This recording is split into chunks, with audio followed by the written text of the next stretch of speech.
Bapak, Ibu, dan rekan-rekan sekalian yang dirahmati oleh Allah Subhanahu wa taala, al-akhlaq itu ya, dengan mufradnya al-khuluq ini punya kaitan dengan al-khalq atau penciptaan. Ketika seseorang diciptakan oleh Allah Subhanahu wa taala, maka include dengan penciptaan itu pula Allah memberikan satu karakteristik sesuai dengan akhlak yang kemudian ada pada dirinya. Nah, dengan demikian menurut sebagian ahli bahasa, akhlak itu sesuatu yang sifatnya melekat dan dia tampil ekspresinya secara spontan. Al-Imam Al-Ghazali diantaranya menyebutkan dalam Al-Ihya bahwasanya yang disebut akhlak adalah respon pertama seseorang yang tidak dibuat-buat pada satu keadaan, pada satu kejadian, pada sesuatu yang dialami. Jadi kalau kita kesandung, nah apa yang keluar pertama kali sebagai respon kita ketika kesandung, itu akhlak kita. Tentu banyak variannya, antara yang paling sholih ya, ketika kesandung innalillah, nah spontan keluar, tidak dibuat-buat. Dengan yang kemudian mungkin ketika tersandung yang keluar adalah nama binatang ya, subhanallah. Jadi disebut akhlak itu reaksi spontan terhadap, ya ekspresinya tampak dari reaksi spontan terhadap satu keadaan. Maka Rasulullah Shallallahu Alaihi Wasallam misalnya ketika menyampaikan tentang akhlak as-sabru atau sabar, itu beliau SAW menyampaikan as-sabru inda sidmatil ula, yang disebut kesabaran itu pada hantaman yang pertama. Ketika kemudian dia mendapatkan musibah pertama kali, reaksi pertamanya adalah inna lillahi wa inna ilaihi raji'un.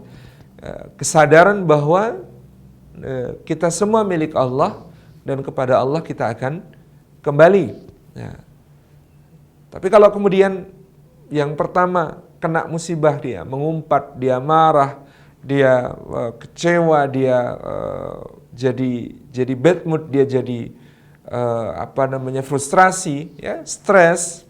Baru hari berikutnya kemudian dia, oh iya ya ini musibah, inna lillahi wa inna ilaihi raji'un. Nah itu kata sebagian pensyarah, itu bukan sabar tetapi sadar, ya, beda huruf satu, bukan sabar tetapi sadar. Nah, kembali ke pengertian tadi, maka akhlak itu sesuatu yang tumbuh dari dalam diri dan diasah dengan pembiasaan-pembiasaan yang baik. Nah, kalau kesimpulan para ulama demikian, dia tumbuh di dalam diri seseorang tapi diasah dengan pembiasaan-pembiasaan yang baik.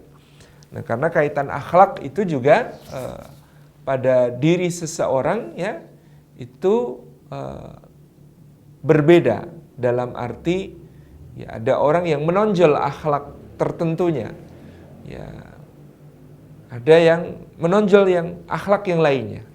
Misalnya Sayyidina Abu Bakar As-Siddiq radhiyallahu anhu, itu yang menonjol adalah akhlak al-hilm, akhlak kesantunan, pemaaf, lembut, ya, kemudian orangnya penyabar, ya, dan tangguh menghadapi berbagai tekanan, ya, itu adalah Sayyidina Abu Bakar As-Siddiq radhiyallahu anhu. Tapi kalau Sayyidina Umar ibn al-Khattab radhiyallahu anhu ada sesuatu yang berbeda pada diri beliau, yaitu akhlak yang menonjol adalah akhlak syadid, keras, tegas, kokoh, ya, tidak gampang goyah, kritis, ya, itu pada Sayyidina Umar ibn Khattab radhiyallahu anhu. Nah, jadi ada ulama yang kemudian berpendapat pendidikan itu tidak mengubah akhlak, ya, tetapi dia mempertajam atau memperhalus, ya.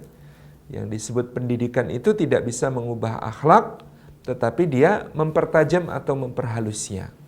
Ya, yang baik-baik dipertajam, yang kurang maka kemudian diperhalus, minimalisasi. Itu kaitannya dengan akhlak. Maka ketika Islam menjadi hidayah yang menyapa Sayyidina Abu Bakar As-Siddiq radhiyallahu anhu, maka kelembutan beliau, ya al-hilm pada diri beliau menjadi semakin tajam, menjadi semakin indah, tercelup menjadi kepribadian yang sangat-sangat agung.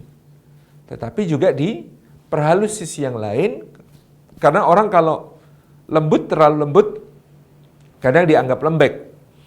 Ya, tapi Sayyidina Abu Bakar As-Siddiq ternyata lembutnya juga diiringi dengan keteguhan, diiringi dengan kekokohan sikap yang luar biasa. Demikianlah Sayyidina Umar bin Khattab, tegasnya, kerasnya menjadi indah dalam mempertahankan iman, dalam mempertahankan akidah Islam, dalam menjaga kesatuan umat Islam, ya. Itu Sayyidina Umar. Dalam mengendalikan pejabat-pejabatnya supaya tidak korupsi, ya. Itu sangat kuat pada sini Sayyidina Umar. Tapi juga ada yang diperhalus, ya.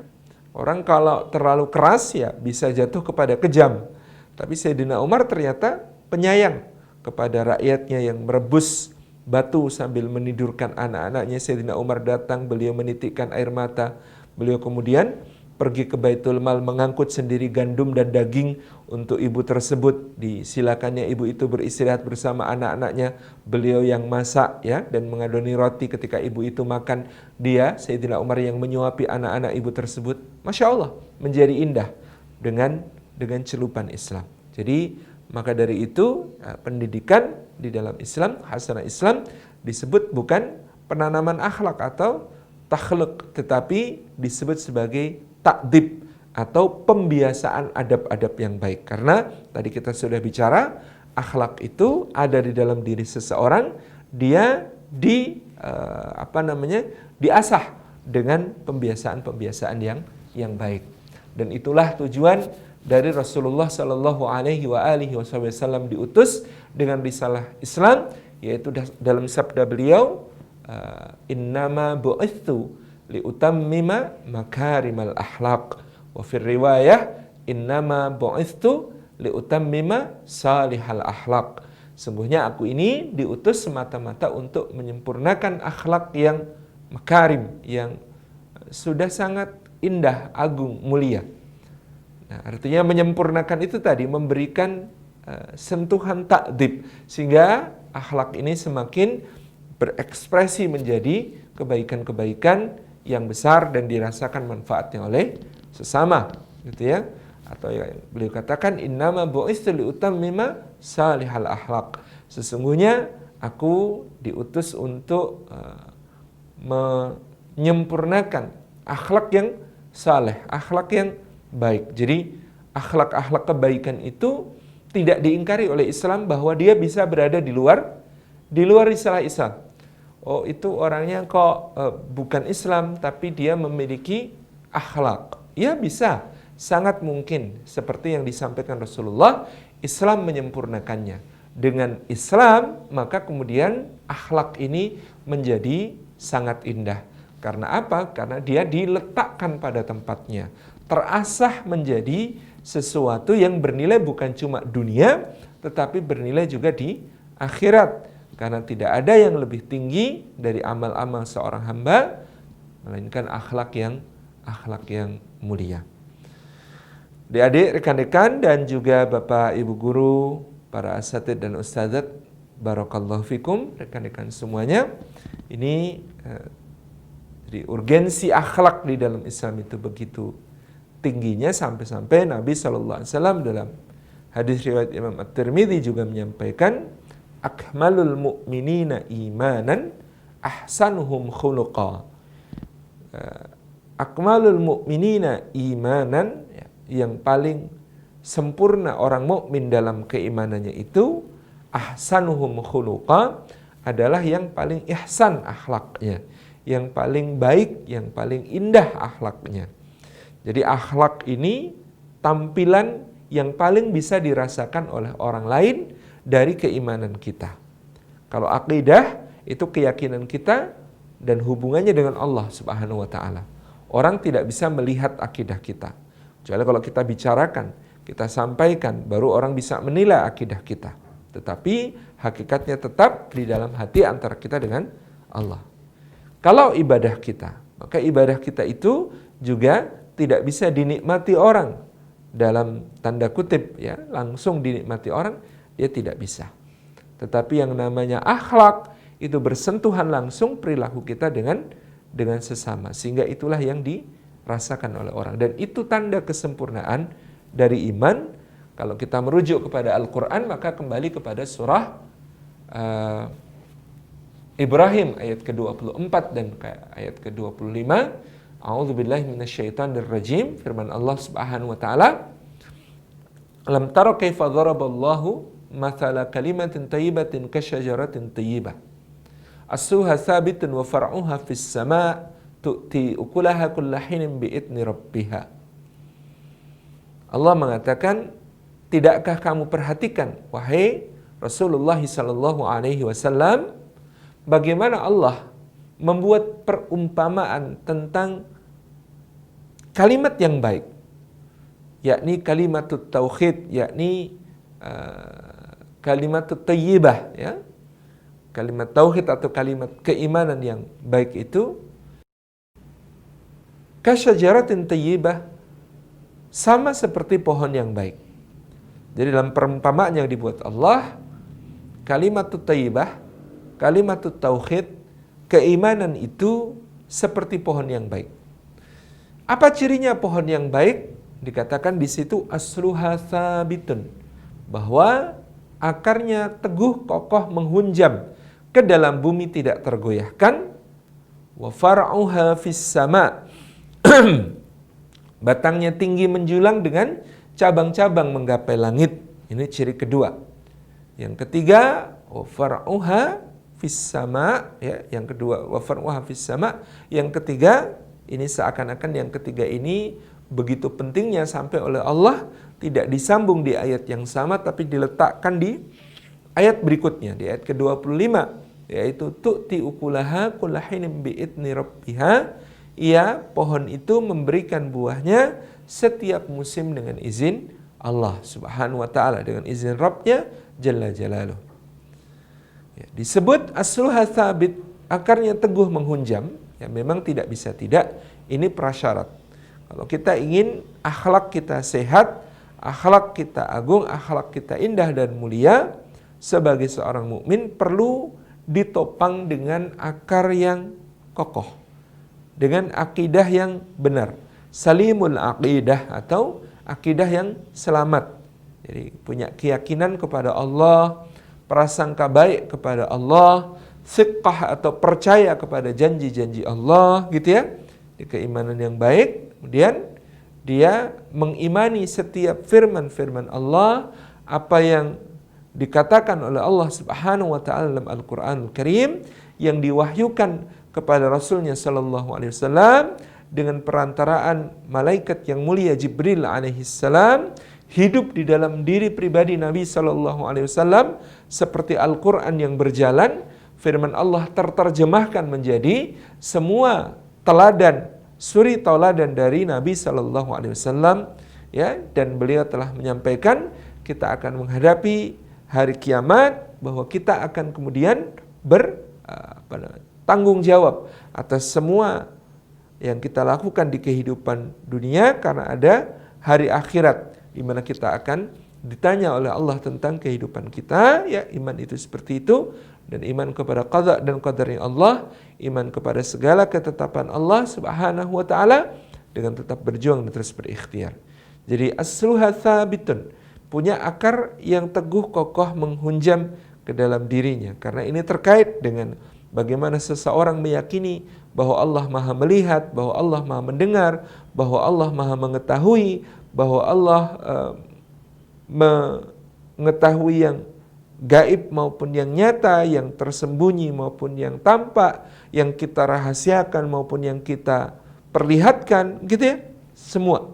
Sehingga kemudian kita merasakan, ya, pengawasannya Allah, dan muraqabatullah ini menjadi dasar juga bagi akhlak nanti yang akan kita tumbuhkan. Ya, orang kalau sadar diawasi Allah, dia berakhlak mulia. Orang kalau sadar sedang dilihat oleh Allah, dia berperilaku baik. Orang kalau senantiasa sadar bahwa dia dicatat amal perbuatannya oleh Allah, maka dia akan menjadi orang yang berhati-hati di dalam hidupnya, dalam mengambil tindakan, dalam memilih sesuatu, di dalam bersikap, dan seterusnya. Iman kepada para malaikat pun demikian. Bagaimana kita meyakini ada raqibun atidun, malaikat yang ditugaskan Allah Subhanahu wa taala untuk mencatat setiap amal perbuatan kita dan mengawasi ya, seluruh yang kita lakukan ya. Catat dengan baik, dan barangkali di sini kita perlu memahamkan bahwa waktu kecil kita membayangkan malaikat itu mencatatnya pakai buku ya, ribet gitu. Jadi kalau kita amalnya cepat ya, kita pikir malaikat nulisnya sampai bahasa Jawanya itu kepontal-pontal, bahasa Indonesianya ya. Kesulitan mencatat amal-amal yang cepat ya. Sekarang kan kita tahu ya, catatan itu bisa dalam bentuk audio video book ya. Ya bayangkan saja sekarang kita ini di mana-mana diawasi sama CCTV ya, kelihatan semua perbuatan kita. Ya kalau sekarang Google lebih ngeri lagi ya, punya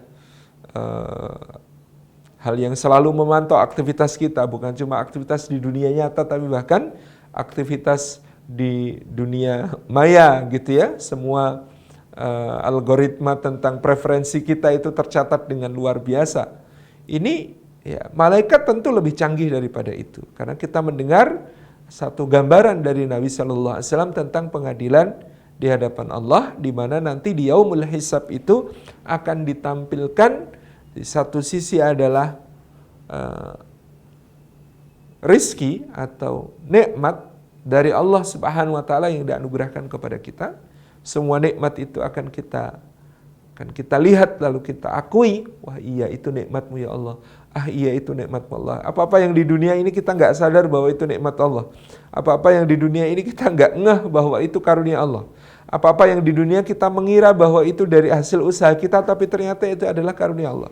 Apa-apa yang di dunia kita merasa itu hak kita ya, memang setiap harinya begitu biasa aja, ternyata adalah karunia Allah yang sangat dahsyat. Itu kita akan tersadar di yaumul hisab di satu sisi. Di sisi yang lain akan ada tayangan tentang amal perbuatan kita semuanya. Ya, amal perbuatan kita semuanya akan ditampakkan oleh Allah, sehingga Nabi SAW mengatakan kebanyakan manusia akan merasa malu sekali kepada Allah. Karena apa? Karena ternyata banyak nikmat yang dianugerahkan Allah justru digunakan untuk durhaka, justru digunakan untuk bermaksiat kepada Allah Subhanahu wa taala. Sehingga dengan itu apa yang terjadi? Dia akan berkeringat dingin. Ya, orang itu kalau malu, ya malu dan takut itu ya keluarnya keringat dingin. Dan subhanallah, Rasulullah menggambarkan ada orang yang tenggelam di dalam keringat dinginnya sendiri sampai mata kaki.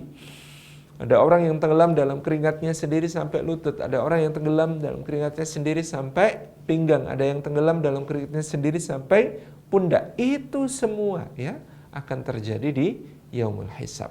Ya, jadi jangan dibayangkan yang namanya bintang film cuma artis Hollywood sampai Bollywood.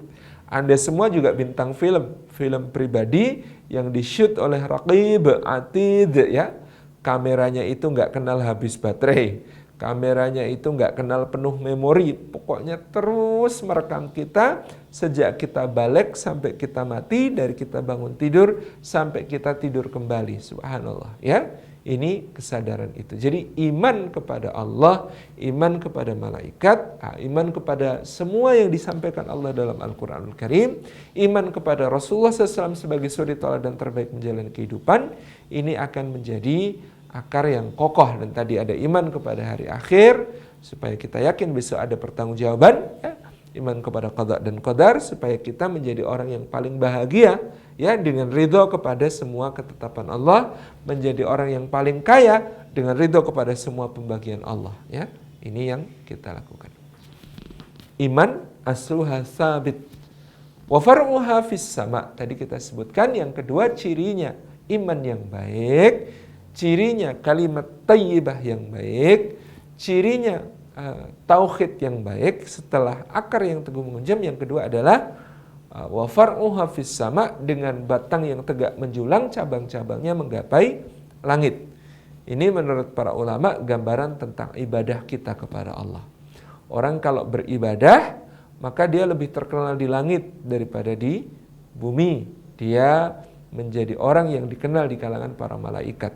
Dia beribadah dengan salatnya, dia beribadah dengan puasanya, dia beribadah dengan sedekahnya, dia beribadah dengan majelis ilmunya, dia beribadah dengan bacaan Al-Qur'annya. Itu semua akan membuatnya wafar'uha fis sama, menggapai langit. Kenapa? Karena ya, yang namanya ibadah itu betul-betul aktivitas untuk diketahui bukan hanya oleh penduduk dunia, tetapi yang lebih penting adalah untuk diketahui oleh penduduk langit. Makanya bahkan dikatakan untuk gambaran globalnya saja, rumah yang di dalamnya digunakan untuk salat sunnah, untuk baca Al-Quran ya, itu di langit, itu tampak bagi penduduk langit ya, bercahaya. Seperti kalau penduduk bumi melihat bintang-bintang. Jadi kalau rumah kita dipakai untuk salat, rumah kita dipakai untuk ngaji, dibaca untuk baca Quran, dipakai untuk majelis taklim, dipakai untuk segala kebaikan itu kalau malaikat memandang dari langit ke rumah kita bercahaya di tengah bumi yang gelap. Ya. Seperti kalau kita memandang ke langit, kita melihat bintang-bintang. Ya. Ya, rumahnya saja begitu, apalagi orangnya ya. Jadi kan core-nya di orangnya. Ya, rumah itu bercahaya karena di dalamnya ada orang beribadah. Nah, tentu orangnya yang beribadah lebih bercahaya lagi di langit. Lebih tampak bercahaya bagi penduduk-penduduk langit ini. Makanya disebut wafar'uha fis sama. Ya, memang yang namanya ibadah itu ada yang sifatnya komunal. Ya, tidak bisa tidak yang namanya sholat berjamaah ya diketahui orang. Ya, yang namanya puasa Ramadan ya orang tahu kalau kita puasa. Ya, yang fardu-fardu yang demikian memang tidak ada masalah dilihat atau tidak dilihat orang selama kita memperjuangkan niat ikhlas. Tetapi para ulama biasanya memberi nasihat selain ibadah-ibadah yang wajibkan, difardukan, milikilah pembiasaan ibadah-ibadah sunnah, karena itu juga akan membuat kita terjaga akhlaknya. Contoh, Rasulullah itu mensunnahkan menjaga wudhu. Ya, kalau wudhunya batal, wudhu lagi. Setiap wudhunya batal, wudhu lagi. Jaga wudhu seharian. Jangan sampai kita dalam keadaan tidak suci. Ya, maksudnya sedikit suci, sedikit batal ya karena kentut, karena apa yang lain. Pipis itu langsung diiringi dengan berwudhu lagi. Ya. Ini bukan rumus untuk skincare yang baik ya. dengan air wudhu. Bukan, tetapi ini untuk menjaga kita. Orang kalau dalam keadaan wudhu, menjaga wudhu, kan dia menyayangi wudhunya. Sehingga dia akan menjaga diri. Tidak bermudah-mudah jatuh ke dalam kemaksiatan. Ya. Tidak bermudah-mudah jatuh ke dalam hal-hal yang nista. Tidak bermudah-mudah jatuh ke dalam hal yang keji. Ya. Yang sifatnya adalah kemaksiatan. Ya. Ini karena apa? Karena jaga wudhu. Ya. Jadi yang namanya ibadah itu juga bisa menjaga akhlak kita. Dulu waktu SMA, teman-teman yang disayang Allah, saya itu terkenal di guru-guru karena punya kebiasaan kalau jam sekolah berakhir, baju seragam saya lipat, saya masukkan ke dalam tas. Kemudian saya berganti pakai ya istilah gampangnya baju koko ya, baju koko itu. Ini ditanya sama guru-guru, Salim, kamu tuh kenapa kalau selesai jam pelajaran ganti baju yang kayak begitu? Nah, saya mengatakan biar saya malu sama baju, Pak. Kenapa? Ya, kalau pakai baju begini keluar mau melakukan hal-hal yang aneh-aneh, malulah sama baju gitu ya. Itu yang kita lakukan. Jadi, berpakaian pun bisa menjaga diri kita di dalam akhlak yang baik ya. Nah tadi ibadah menjaga kita, berwudu menjaga kita, salat sunnah menjaga kita. Ya, ini kebiasaan-kebiasaan yang baik di dalam ibadah ini turut menjadi penyubur akhlak-akhlak yang baik ya.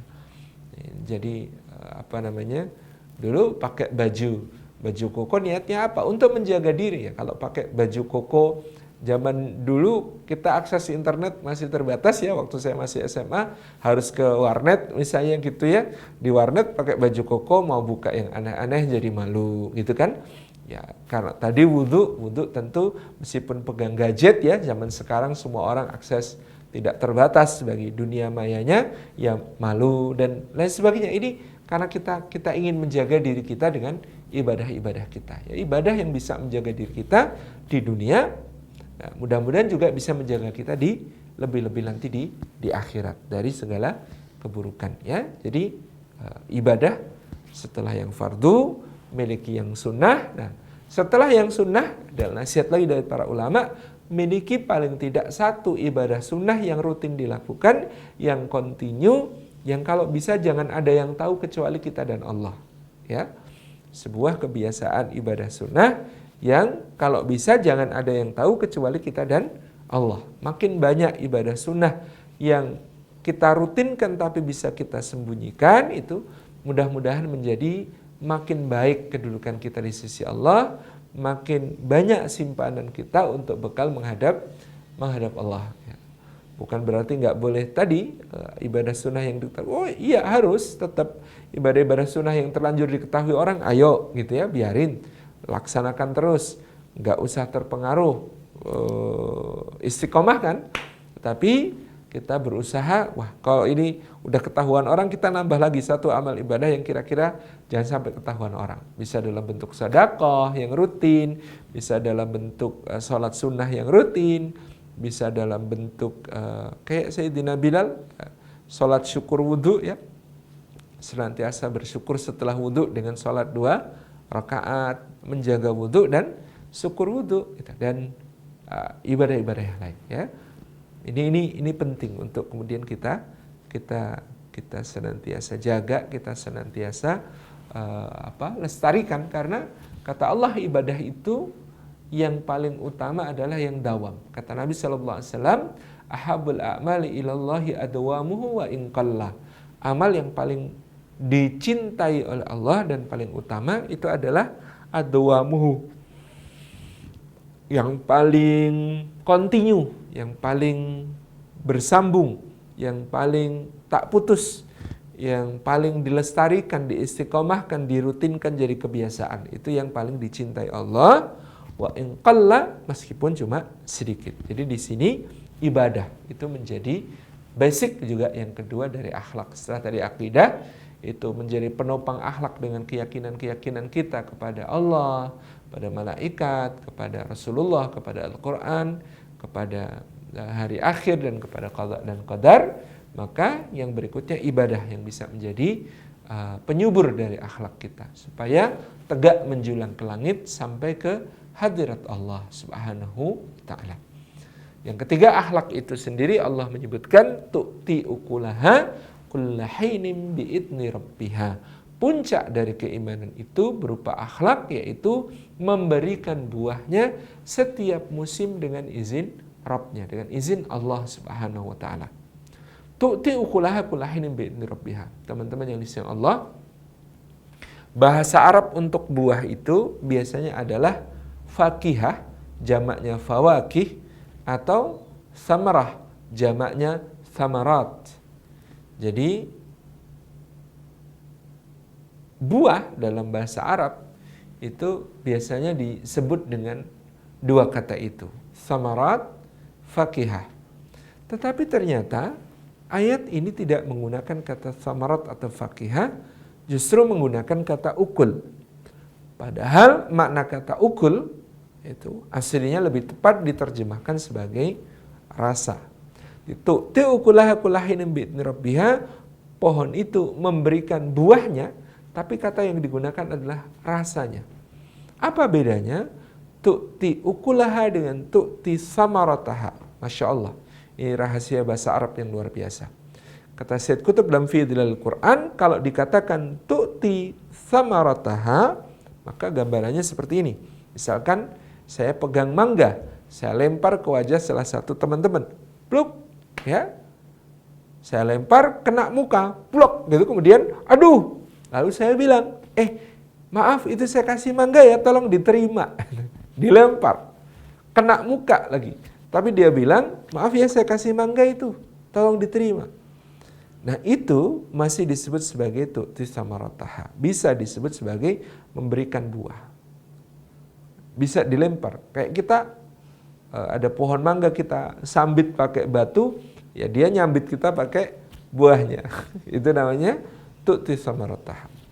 Tapi apa yang disebut sebagai tu'ti ukulaha, kata Syed Qutb, tu'ti ukulaha itu yang dipakai kata rasa, ukul.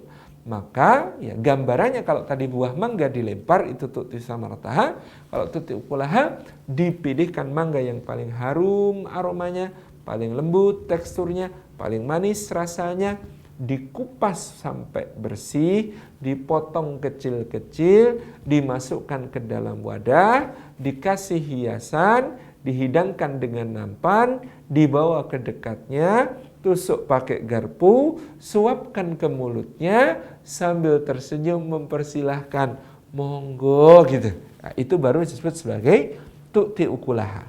Masya Allah. Jadi yang disebut sebagai tu'ti ukulaha bukan sekedar memberi manfaat. Kalau memberi manfaat dilempar juga bisa, ngasih orang sambil maki-maki juga bisa, gitu ya. Tetapi yang disebut sebagai akhlak bukan sekedar memberi manfaat, tetapi memberi manfaat dengan keindahan tertinggi yang bisa ditunjukkan oleh makhluk bernama manusia dengan khuluqnya, dengan akhlaknya. Ini teman-teman yang disayang oleh Allah Subhanahu wa taala. Jadi tu'ti samarataha kullahinin. Berikutnya disebutkan oleh Allah bukan cuma memberikan buah, ya, tu'ti ukulaha, memberikan buah dalam bentuk yang sebaik-baiknya dengan cara yang seindah-indahnya di waktu yang setepat-tepatnya, gitu ya. Tetapi juga dia dengan kullahinin, setiap musim. Makna setiap musim, ya tidak peduli keadaan orang itu seperti apa, dia senantiasa bisa memberikan manfaat. Itu yang disebut sebagai matinul khuluq, akhlak yang kokoh.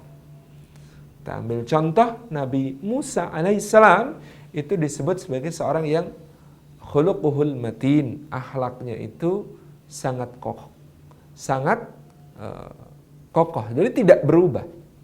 Contoh, Nabi Musa alaihissalam ketika melarikan diri dari Mesir, dari kejaran bala tentara Fir'aun, ya, pada waktu beliau masih muda dan kemudian menuju ke negeri Madian, itu kan beliau berlari, ya, tidak menengok, berlari terus ke arah timur sampai ke negeri Madian.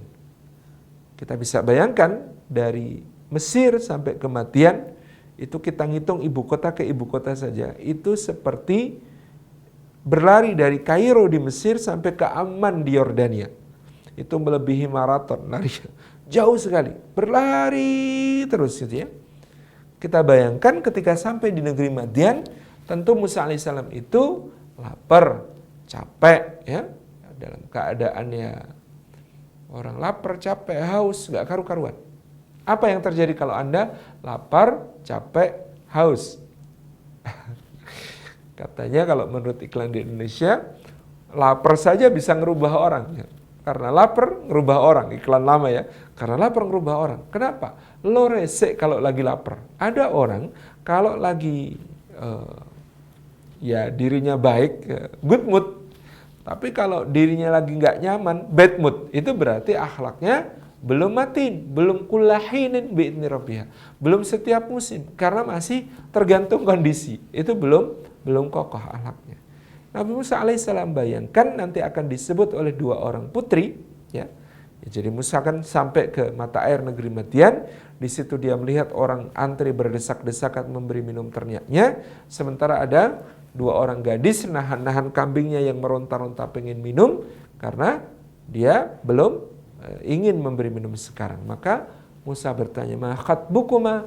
Apa yang menjadi urusan kalian berdua? Kata mereka, "Bapak kami seorang yang sudah sangat tua renta, sementara ternak-ternak ini kami yang menggembalakan.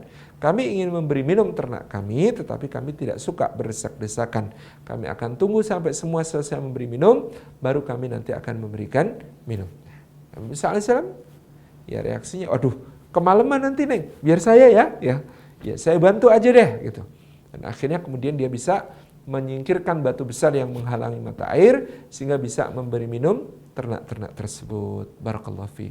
Jadi yang luar biasa dari Nabi Musa alaihissalam itu, kata kedua anak gadis tadi kepada bapaknya adalah al-qawi, dia seorang yang kuat. Siapa seorang yang kuat itu? Yang di Mesir nonjok orang sekali sampai mati? Enggak. Yang lari dari Mesir sampai Madian tanpa istirahat? Bukan. Yang bisa ngangkat batu besar yang menghalangi? Itu mungkin salah satu. Tapi yang lebih jelas dianggap sebagai orang qawi adalah orang yang pada saat dia membutuhkan bantuan, capek, lelah, dikejar-kejar orang, lapar, haus. Di saat seperti itu, Musa alaihissalam masih bisa menawarkan pertolongan kepada orang lain. Bayangkan, lagi susah, dia butuh pertolongan, tetapi dia bisa menawarkan pertolongan kepada orang lain. Itu disebut sebagai kullahinin, akhlaknya matin, akhlaknya teguh. Ya, yang berikutnya adalah bagaimana kemudian ketika nanti gadis itu menyebut Musa alaihissalam sebagai amin, orang yang terpercaya. Kenapa? Karena begitu nanti Musa berdoa kepada Allah, Rabbi inni lima anzalta ilayya min khairin faqir. Ya Allah, sungguh aku terhadap apapun yang kau turunkan di antara kebaikan, aku sangat memerlukan. Ya, dia mintanya sama Allah, nggak minta imbalan kepada kedua gadis itu. Dia memohon kepada Allah mengaruniakan karunia terbaik untuknya. Ternyata nanti anak gadisnya datang satu memanggilnya untuk ketemu bapaknya. Dan apa yang dikatakan Nabi Musa? Sehingga gadis itu nanti akan berkomentar bahwa Musa itu amin, seorang yang amanah. Ketika kemudian gadis itu menjemput alastihyain, dengan malu-malu, maka Musa alaihissalam berkata kepada gadis itu, Neng, jalan di belakang abang yang di depan, nanti kalau belok kasih tanda aja, Neng. Kenapa kok Musa nggak mau berjalan di belakang gadis?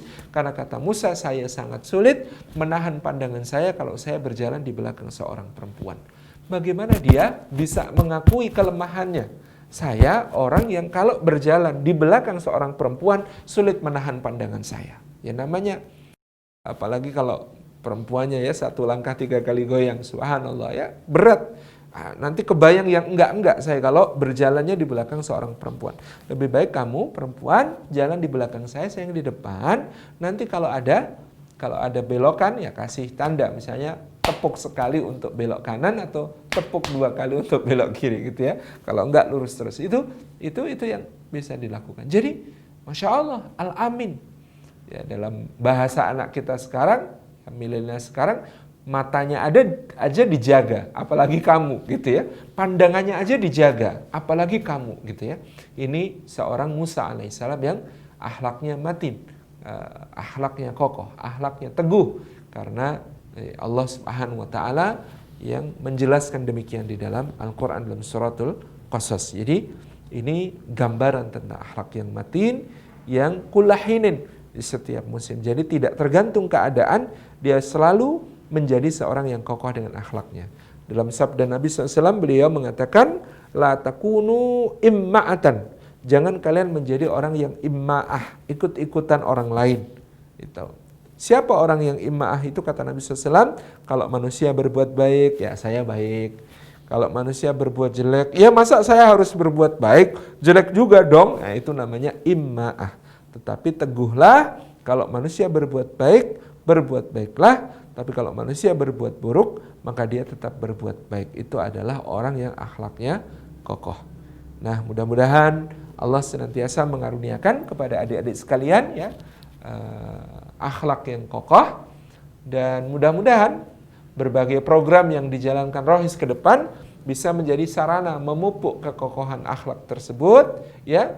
Melatih dan mengenalkan ilmu tentang akhlak.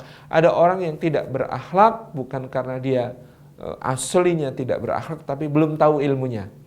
Ada orang yang kemudian ya perlu dikenalkan dan dididikkan, dibiasakan dengan akhlak-akhlak yang baik. Maka mudah-mudahan program-programnya Rohis secara millennials juga bisa merangkul teman-teman seluas-luasnya untuk menjadi generasi yang dengan aktif di Rohis memupuk akhlak mulia mereka. Yang jelas nanti di ruang Rohis harus dipasang cermin, karena cermin adalah alat yang paling mendukung pembentukan akhlak mulia. Di mana ketika seseorang bercermin dalam makna harfiah maupun dalam makna hakiki. Dalam makna harfiah, kalau bercermin kan harus berdoa. Allahumma kama hasanta khalqi fahsin huluki. Alhamdulillah, Allahumma kama hasanta khalqi fahsin huluki. Segala puji bagi Allah, ya Allah, sebagaimana Engkau telah memperbagus penciptaanku, maka perbagus pula akhlakku. Jadi kalau akhlak kurang baik, mungkin kurang bercermin dan kurang berdoa ketika bercermin ya. Perbanyak bercermin dalam makna harfiah dengan berdoa, dan dalam makna hakiki yang disebutkan oleh Nabi SAW, al-mu'min mir'atul mu'min. Mukmin itu yang satu cermin bagi yang lain. Nah, dengan berorganisasi di Rohis, dengan berkegiatan, dengan berbagai pergaulan yang luas, nah, di situ kita banyak bercermin dengan saudara sesama mukmin. Apa makna bercermin? Teman-teman kalau sedang bercermin lalu melihat di dalam cermin ada bayangan, di bayangan itu ada yang tidak beres, rambutnya acak-acakan atau mukanya belepotan atau jilbabnya mencong, ya, tidak lurus atau jenggotnya tidak simetris. Maksudnya, misalnya begitu, kalau kita melihat di dalam cermin ada yang tidak beres di bayangan kita, kira-kira yang dibenahi yang di dalam cermin atau yang di diri kita? Yang di diri kita. Jadi bercermin itu hakikatnya kalau kita melihat ada yang tidak beres pada yang ada di dalam cermin, maka yang kita beresi adalah diri kita. Sama dalam pergaulan antar mukmin satu dengan mukmin yang lain, ketika kita bercermin, lihat teman kita, saudara kita ada yang nggak beres di dirinya, dia cermin kita. Maka yang pertama kita benahi adalah diri kita sendiri. Aduh, dia kok gitu ya? Berarti aku kurang gimana ya? Dia kok gitu ya? Berarti apa yang harus kuperbaiki dari diriku ya?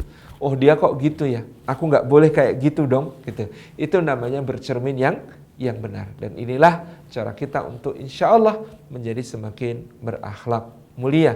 Dan akhlak mulia itu bukan cuma baik di dunia, dia baik di akhirat. Apa yang indah di dunia dan indah di akhirat, kata Nabi SAW, adalah akhlak mulia. Dan bahkan kata Ibnu Abbas, akhlak mulia itu menggugurkan dosa-dosa, melunturkan kesalahan-kesalahan, seperti sinar mentari itu mencairkan es yang beku. Ada dosa-dosa yang tidak hilang dengan istighfar, tetapi bisa dilebur oleh akhlak yang mulia. Dan akhlak yang mulia itu menjadi jaminan seseorang mulia di mata sesama. Jazakumullah khairan. Wassalamualaikum warahmatullahi wabarakatuh.